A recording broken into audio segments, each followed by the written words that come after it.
Jeg vil gerne fortælle lidt om det globale vindsystem, ITK-zonen og magisk klima. Først vil jeg starte med at fortælle lidt om det globale vindsystem. Det globale vindsystem får sin kraft fra to kilder, og det er solen og jordens rotation. Solen opvarmer hele tiden jordens overflade og atmosfære. På grund af jordaksens hældning og jordens krumning sker der en ulige fordeling af varmen. Det afhænger altså af sted og tid på året, hvorved høj- og lavtryksområder de opstår. Vinden bevæger sig også i en konstant fra disse fra højtryksområder mod lavtryksområder, fordi det er drevet af en trykforskel. Det vil gerne udlede en trykforskel nemlig. På sin vej så påvirkes vinden også en anden kraft, kaldet Corioliskraften. Den her kraft den påvirker alt, der bevæger sig på vores roterende jord og alle luftbevægelser. Luften bliver simpelthen tvunget af Corioliskraften til at bevæge sig i et bestemt mønster. Hvis vi ser her på figuren, så her har vi ved ækvator, der dannes et termisk lavtryk.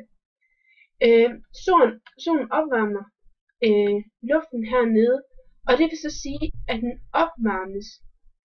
Og når luften den opvarmes, så bliver dens densitet lettere, og det vil sige, at den stiger til værs. Så heroppe, der dannes så et højtryk, som så fordeler trykket, fordi som sagt, så vil de gerne have fordelt den her, så vil vindene gerne fordele trykforskellen.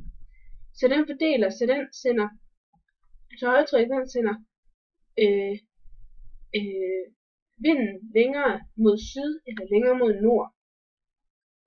Og så herude, der dannes så et dynamisk lavtryk. Og samtidig som vinden og luften den bevæger sig mod nord, så bliver den også afkølet. Og når den afkøles, så bliver densiteten igen tungere. Og det vil så sige, at den falder ned mod jorden igen. Og her vil der så danne sig et højtryk, et dynamisk højtryk.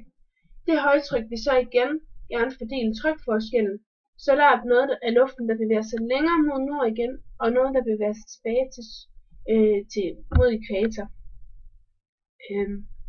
Og det er altså det er måden på termisk lavtryk og højtryk.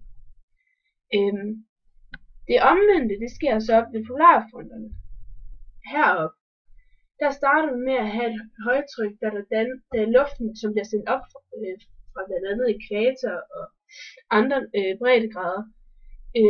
Det bliver simpelthen nedkølet, fordi det som sagt er koldere, og solen ikke afgiver så meget varme som ved ækvator.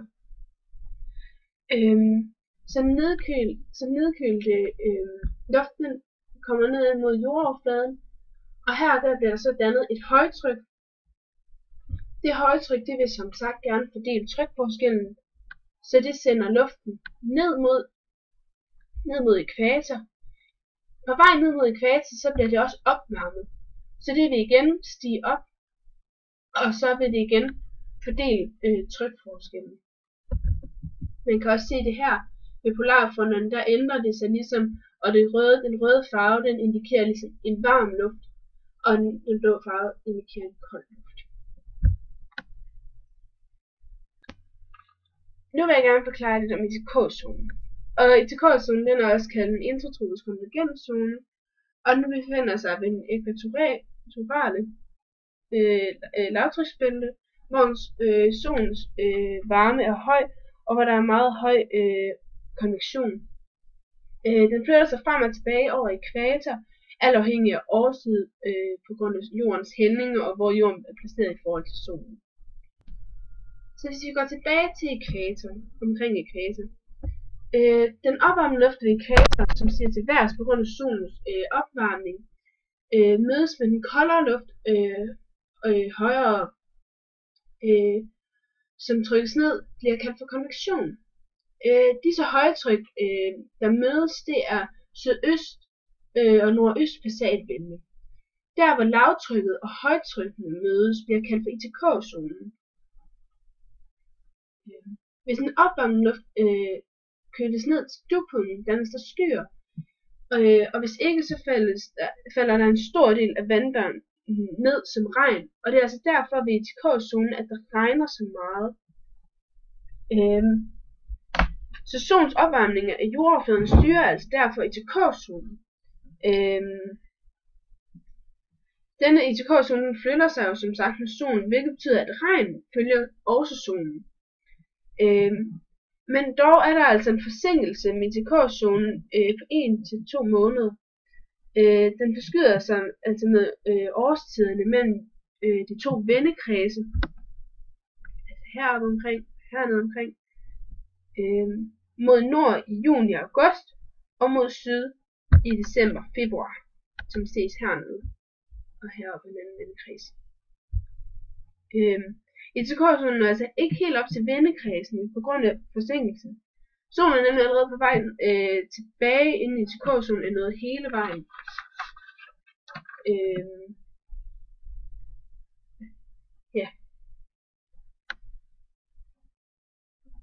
Så områderne nær ækvator får regn jævnt fordelt på året, altså det vil altså sige, at de har tit noget, der hedder regntid og tørretid.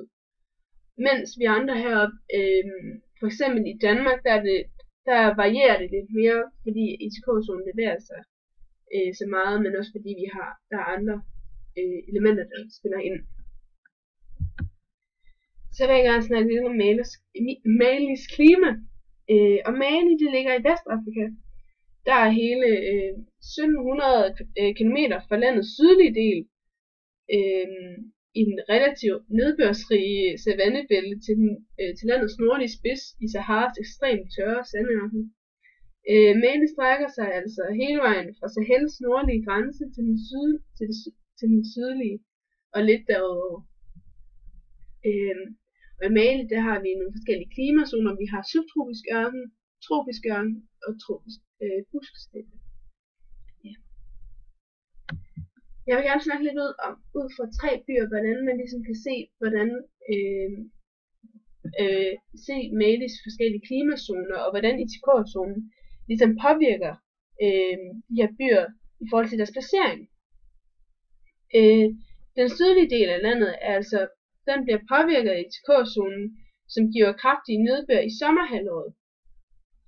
Og det er blandt andet, som siger, Bamako, altså hovedstaden, den har en årlig middelnedbør på omkring 1043 mm. Og den er blandt andet, som det ses her, meget koncentreret fra cirka juni til september, hvor der altså regner mest. Og det skyldes altså ETK-zonens bevægelse. Den ligger meget tit over Bamako. Også fordi Bamako ligger som sagt i den sydlige del af Mali.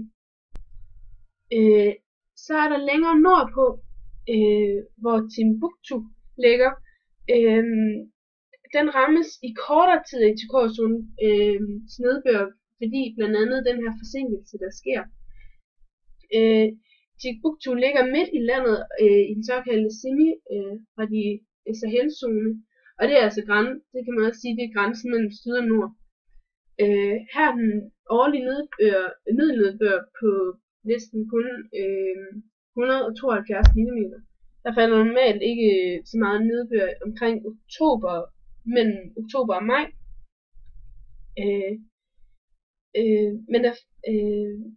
Men der falder stadigvæk en smule regn her, som der ses i juli, august og september, fordi ETK-zonen lige når op, og så falder den lige så stille ned igen.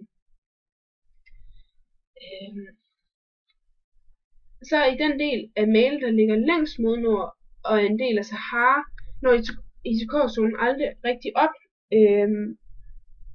Man ligger her altså året rundt i en subtropisk højtrykscelle, og har klart vejr og meget sjældent regn. Og det gælder den tredje by, som hedder Tessalit, som ligger på, som sagt, den nordlige halvkugle, eller den nordlige del af Mali. Men alligevel så ses det egentlig, der falder alligevel en del regn.